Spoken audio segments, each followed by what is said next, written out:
सबसे पहले गौर कीजिए इन महाशय पर। इनका नाम है अक्षय कुमार, सुपरस्टार हैं। और अक्षय कुमार साहब की खासियत यह है कि प्रधानमंत्री नरेंद्र मोदी के बहुत बड़े समर्थक हैं। इस कदर समर्थक हैं कि चाहे उनकी फिल्म टॉयलेट एक प्रेम कथा हो, पैडमैन हो, हर फिल्म में वो बाकायदा प्रधानमंत्री नरेंद्र मोदी का नाम लेते हैं, उनकी तारीफ करते हैं, जिसमें कोई बुराई नहीं है।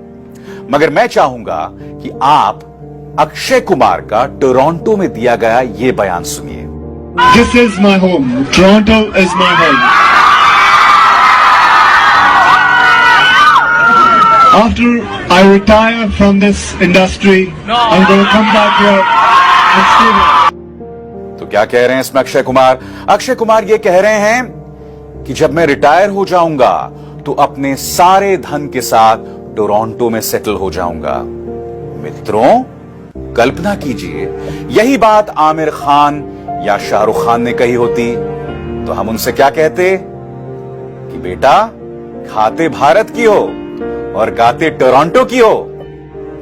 तो जब अक्षय कुमार या ये लोग हमें देशभक्ति का संदेश देना तो कम से कम आप उनके इस बयान को जरूर याद कर लें। अब हम रुख करते हैं उस शख्स की तरफ जिन्होंने बाकायदा नसीर साहब को कहा है कि तुम्हें और कितनी आजादी चाहिए। अब वेडनेसडे में ये दोनों एक साथ थे, यानी कि अनुपम खेर और नसीर साहब। और अनुपम खेर ये कहते हैं कि साहब इस देश में आप सेना प्रमुख को गाली दे सकते हैं, आप सेना पर पत्थर मार सकते हैं, तुम्हें और कितनी आजादी चाहिए। तो आज मैं आपके सामने एक फैक्ट रखने वाला हूं। क्या आप जानते हैं कि इन्हें पुणे स्थित film television institute of India का अध्यक्ष बनाया गया था और ये वहां पर 12 महीने भी नहीं रहे। 1974 के बाद सबसे कम इस पद पर रहने वाले अनुपम खेर हैं। मगर क्या आप जानते हैं इसकी वजह क्या है? इसकी वजह यह है कि अनुपम खेर साहब ने कहा कि अमेरिका में मेरे कुछ एक्टिंग असाइनमेंट्स हैं, लिहाजा मैं वहां पर रुक नहीं सकता, इसलिए मुझे अमेरिका जाना है। अब सोचिए, यही तर्क अगर नसीरुद्दीन शाह ने दिया होता कि मेरे अमेरिका में असाइनमेंट से लिहाजा मैं FTII छोड़ के जा रहा हूं, तो उन्हें क्या क्या नहीं कहा जाता। मगर क्या इनको कुछ कहा जाता है? नहीं कहा जाता। रामदेव की बात करते हैं। रामदेव ने भी इन्हें देशभक्ति का पाठ पढ़ाया। रामदेव जी, मुझे आपको बताने की जरूरत नहीं कि आपने रामलीला मैदान में एक आंदोलन किया था। बीच रात आपको महिलाओं के कपड़े पहन के भागना पड़ा था। पुलिस ने उस वक्त आप पर दमन किया था और आपके पक्ष में मैं भी खड़ा हुआ था, आपको याद होगा। मगर क्या आप जानते हैं कि उस वक्त रामदेव पर लगातार उस वक्त की सरकार बना रही थी। आज आप एक व्यक्ति को देशभक्ति की नसीहत दे रहे हैं। उन लोगों के लिए देशभक्ति की बात करना बहुत आसान है जो प्रधानमंत्री नरेंद्र मोदी के करीब हैं। और ये जो तीनों मिसालें मैंने आपको दी हैं वो सब उसमें फिट बैठते हैं। अब रुख कीजिए इनका नाम है तारिक फता। ये पता नहीं कहां से आ गए हैं और उनका एक ही काम होता है कि भारत के अंदर जो मुसलमान हैं उन्हें गाली देना, उन्हें बदनाम करना। और ये खुद को प्रधानमंत्री नरेंद्र मोदी का दोस्त बताते हैं और भारत का दोस्त बताते हैं। मगर आज मैं आपके सामने इनका एक पुराना साउंड बाइट सुनाना चाहूंगा। आप सुनिए किस तरह से तारिक फता भारत को तोड़ने की वकालत कर रहे हैं। Places like Punjab should be single entities which shouldn't have borders. Do you agree with the breakup then? Do you think it's is it better for the Indian people to break up or no?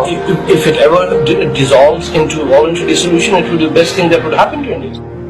तो आप बताइए मुझे, कौन है टुकड़े टुकड़े gang? लिहाजा जो लोग नसीरुद्दीन शाह को देशभक्ति की सलाह दे रहे हैं, पहले वो अपने आप को आईना दिखाएं। और जानते हैं मुझे सबसे ज्यादा दुख क्या हुआ? जिस दिन यह मामला सामने उभर कर आया, तमाम टेलीविजन चैनल्स पर डिबेट हो रहे थे। तब एक न्यूज एंकर ने कहा कि इस देश ने नसीरुद्दीन शाह पर इतना एहसान किया है, क्या नसीरुद्दीन शाह एहसान फरामोश हैं? तो मैं आपसे कुछ चीजें पूछना चाहता हूं। पहली बात, अगर नसीरुद्दीन शाह ने पार, आक्रोश, जाने भी दो यारों या दूसरी तरफ त्रिदेव जैसी कमर्शियल फिल्मों में नाम कमाया, उन्हें अवार्ड्स मिले, तो क्या देश ने उन पर एहसान किया है? ये तो नसीरुद्दीन शाह की अपनी मेहनत थी ना। और मैं आज उन न्यूज एंकर से कहना चाहता हूं, डर आपको लगना चाहिए। और क्यों लगना चाहिए मैं आपको बताता हूं। क्योंकि मणिपुर में एक पत्रकार है जिनका नाम है किशोर चंद। इन्हें नेशनल सिक्योरिटी एक्ट में 1 साल के लिए जेल में डाल दिया गया है। और आप जानते हैं क्यों? क्योंकि उन्होंने यह कहा था कि वहां के जो मुख्यमंत्री हैं बीरेंद्र सिंह, वो आरएसएस और बीजेपी की कठपुतली हैं। सिर्फ इसलिए, सिर्फ इतना कहने पर उन्हें जेल में डाल दिया गया। लिहाजा पत्रकारों, आपको भी डर लगना चाहिए। आपको इसलिए डर लगना चाहिए क्योंकि छत्तीसगढ़ में इन 2 नामों पर गौर कीजिए। पहला प्रभात सिंह और दूसरा संतोष यादव। प्रभात सिंह को उस वक्त के बस्तर के आईजी एसआर कल्लूरी ने इसलिए जेल भेज दिया क्योंकि प्रभात सिंह ने व्हाट्सएप पर उनका मजाक उड़ाया था। जेल भेज दिया। संतोष यादव के खिलाफ एक बहुत ही कठोर कानून सीएसपीएस से लगा दिया गया, छत्तीसगढ़ स्पेशल प्रोविजन एक्ट, जो कि नक्सलाइट्स पे लगाया जाता है। और उन्हें 6 महीने से ज्यादा जेल में रखा गया था, टॉर्चर किया गया था, सिर्फ इसलिए क्योंकि वो आदिवासियों की बात करते थे।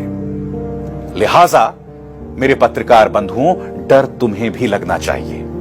और डर मैं आपको क्यों बता रहा हूं लगना चाहिए, क्योंकि मोदी सरकार ने एक अधिसूचना जारी कर दी है। अब इस अधिसूचना के जरिए देश में 9 अलग अलग संस्थाएं आपके कंप्यूटर की जो जानकारी है उसे इंटरसेप्ट कर सकते हैं, मॉनिटर कर सकते हैं और डिक्रिप्ट कर सकते हैं। कहने को यह साल 2009 का लीगल प्रोविजन है, मगर मुझे आपको बताने की जरूरत नहीं है कि मोदी सरकार के अंतर्गत प्रेस की आजादी की क्या हालत हो गई है। लिहाजा इस लीगल प्रोविजन को मोदी सरकार क्यों सामने लेकर आ रही है? और मैं आपको बताना चाहूंगा, इसमें अब नई एजेंसीज जुड़ गई हैं जो आपके कंप्यूटर की जानकारी को खंगाल सकते हैं। इसमें इनकम टैक्स शामिल है, दिल्ली पुलिस के अलावा IB, narcotics control bureau, enforcement directorate CBDT यानी income tax, DRI, CBI, cabinet secretariat रॉ जैसी एजेंसी इसमें शामिल हैं। आप जानते हैं आईटी एक्सपर्ट पवन दुग्गल का क्या कहना है? आईटी एक्सपर्ट पवन दुग्गल कहते हैं कि यह प्रावधान पहले से था, मगर ऐसे औपचारिक दिशा निर्देश नहीं दिए गए थे और ना ही विशेष एजेंसीज को यह ताकत हासिल थी।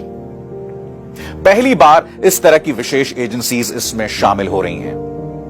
और मोदी सरकार साल 2009 के इस लीगल प्रोविजन को नई ताकत देखकर कहीं ना कहीं सुप्रीम कोर्ट के 2 आदेशों की अनदेखी कर रही है। पहला, सुप्रीम कोर्ट का वो फैसला जिसे राइट टू प्राइवेसी को, निजता के अधिकार को बुनियादी अधिकार बताया गया था। यह साल 2017 का फैसला है दोस्तों।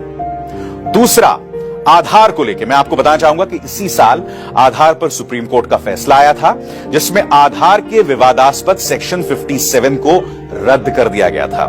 जी हां, जिसमें प्राइवेट फर्म्स के साथ डेटा शेयर करने का प्रावधान था। अदालत ने केंद्र सरकार को यह भी फटकार लगाई थी कि जल्द डेटा प्रोटेक्शन लॉ लाया जाए, मगर केंद्र सरकार क्या कह रही है और क्या कर रही है? वो ये 2009 का लीगल प्रोविजन आपके सामने लेकर आ रही है, जिसके जरिए अब आपके कंप्यूटर्स पर सीधी निगाह इनकम टैक्स की होने वाली है। लिहाजा डर आपको भी लगना चाहिए, सिर्फ नसीरुद्दीन शाह को नहीं लगना चाहिए डर। क्योंकि दोस्तों, नसीरुद्दीन शाह ने सिर्फ अपने बच्चों की सुरक्षा का मुद्दा उठाया था। उन्होंने सिर्फ यही कहा था कि मैंने अपने बच्चों की परवरिश एक कट्टर माहौल में नहीं की। वो खुद मुसलमान हैं, चाहते तो उन्हें कुरान की आयतें पढ़ा सकते थे, कंठस्थ याद करवा सकते थे, मगर उन्होंने ऐसा किया नहीं। उन्होंने कुरान की आयतें सिर्फ इसलिए अपने बच्चों को सिखाई ताकि उनका तलफ्फुज अच्छा हो, उच्चारण अच्छा हो। उन्होंने उन्हें कट्टर मुसलमान नहीं बनाया। और ऐसे व्यक्ति की देशभक्ति पर हम सवाल कर रहे हैं। यह हम सबके लिए शर्म की बात है। यह मेरे लिए शर्म की बात है और उन तमाम पत्रकारों के लिए शर्म की बात है जो आज नसीरुद्दीन शाह को पाठ पढ़ा रहे हैं। क्योंकि डर सिर्फ नसीरुद्दीन शाह को नहीं लगना चाहिए, डर आपको भी लगना चाहिए।